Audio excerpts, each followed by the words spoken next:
Dans cette vidéo, on va parler de nationalité française, de l'ascendance, c'est-à-dire parents, grands-parents, arrière-grands-parents d'un Français.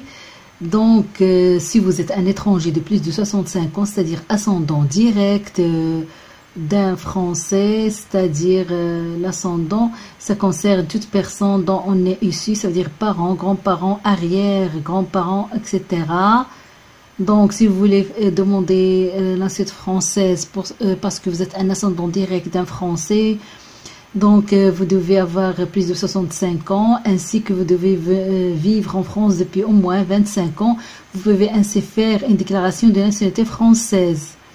Donc, les conditions à remplir, vous devez remplir toutes les conditions suivantes à la date de votre déclaration. Avoir plus de 65 ans, être le père, la mère ou un autre ascendant direct d'un Français, résider en France de manière régulière, pour le démontrer que vous résidez de manière régulière en France, il faut être muni d'un document provisoire ou d'un titre de séjour et habituellement depuis au moins 25 ans. Ne pas avoir été condamné en France à une peine de moins 6 mois de prison sans sursis, sauf en cas de réhabilitation ou d'effacement de la condamnation du bulletin numéro 2 de votre casier judiciaire. Il faut ne pas avoir été condamné pour un crime ou un délit constituant une atteinte aux intérêts fondamentaux de la nation française, sauf en cas de réhabilitation ou d'effacement de la condamnation du bulletin numéro 2 de votre casier judiciaire.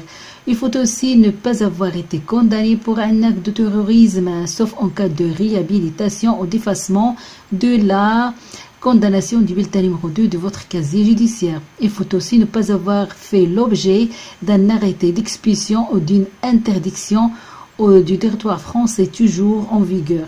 Si vous ne remplissez pas toutes les conditions, vérifiez si vous pouvez devenir français, ça veut dire par une autre procédure. Donc, comment transmettre le dossier? Si vous êtes en France, vous devez vous adresser à la plateforme d'accès à la nationalité française qui dépend du lieu où vous habitez. Selon les plateformes, le dossier doit être déposé au guichet ou envoyé par courrier avec recommandé avec avis de réception. Donc, il y a toute une carte interactive pour savoir où vous pouvez déposer votre dossier. Si vous êtes en France, je vais vous la mettre dans la boîte à description. Il faut noter toujours que si votre demande est envoyée par courrier, ajoutez à votre dossier une enveloppe timbrée à votre adresse et une lettre suivie 500 grammes vierge. Mais si vous êtes à l'étranger, vous pouvez déposer votre demande de naturalisation auprès d'un consulat français. Pour les pièces à fournir, il faut un formulaire CERFA 15561 en 2 exemplaires remplis, datés et signés. Je vais mettre ce formulaire dans la boîte de description. Il faut aussi votre acte de naissance. Il faut aussi une copie d'une pièce d'identité, c'est-à-dire soit un titre de séjour en cours de validité ou bien une carte nationale d'identité si vous êtes ressortissant européen non soumis à l'obligation de détenir un titre de séjour. Il faut aussi une photo d'identité récente. En plus de ça, il faut toujours des documents justifiant votre résidence en France à la date de souscription de votre déclaration, soit des factures électricité, d'eau, etc. au téléphone, ou bien des dernières quittances de loyer.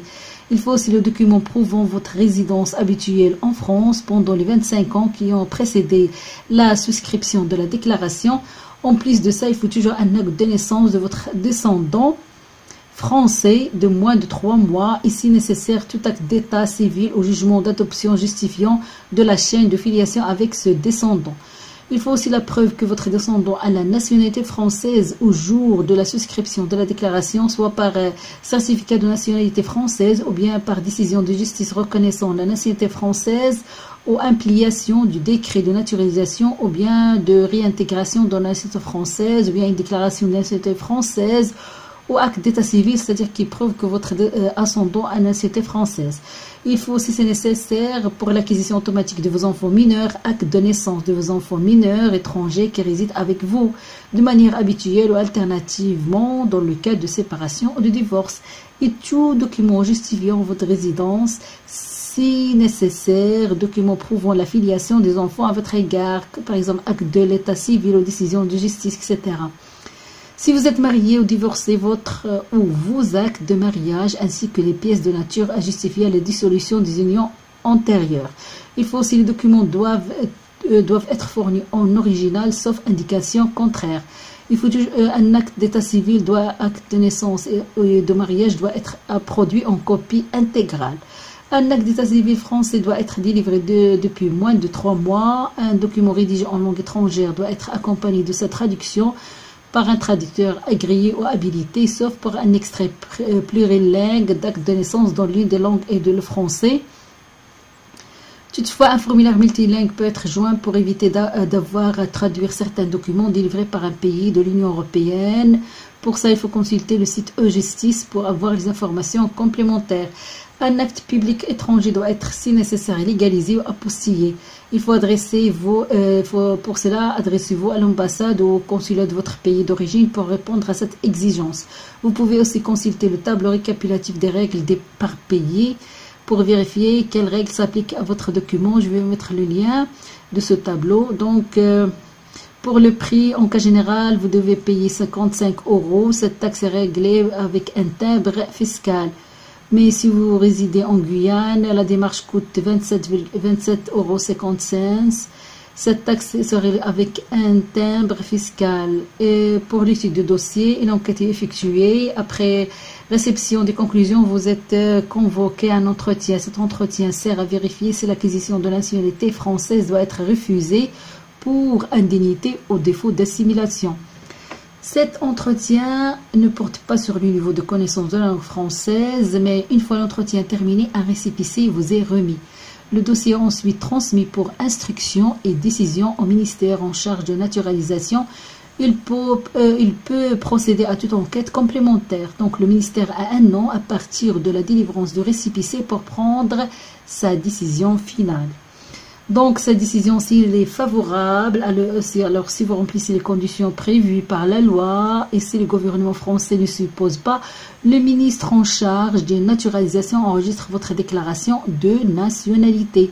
Alors, vous devenez français à la date à laquelle l'autorité administrative a reçu votre dossier complet. Donc, la préfecture dont dépend votre domicile ou le consulat si vous résidez à l'étranger vous remet un exemple de votre déclaration avec la mention de son enregistrement. Vous devez conserver ce document qui prouve votre nationalité. Il est nécessaire pour faire une demande de certificat de nationalité française et de carte nationale d'identité. Si vous constatez une erreur, vous devez la signaler. En cas d'erreur dans les informations mentionnées sur la déclaration, envoyez un courrier au ministère de l'Intérieur. En cas d'erreur sur l'acte d'état civil nécessaire et au mariage, envoyez un courrier au ministère de l'Europe et des Affaires étrangères. Mais si, dans le cas où votre demande est refusée, si l'une des conditions prévues par la loi n'est pas remplie, le ministre en charge de naturalisation refuse l'enregistrement de votre déclaration dans un délai d'1 an à partir de la date de la délivrance du récépissé. Donc, il vous notifie sa décision motivée. Vous avez 6 mois pour la contester devant le tribunal, soit un tribunal judiciaire, soit si vous habitez à Paris, il y a un tribunal judiciaire à Paris.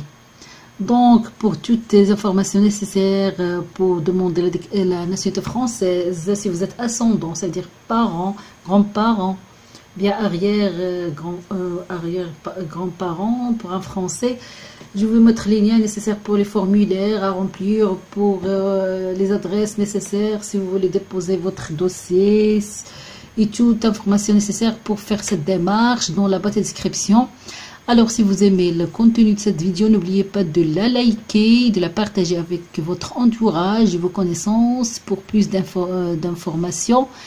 Ainsi, je vous remercie pour votre attention et à la prochaine vidéo. Et merci pour votre soutien.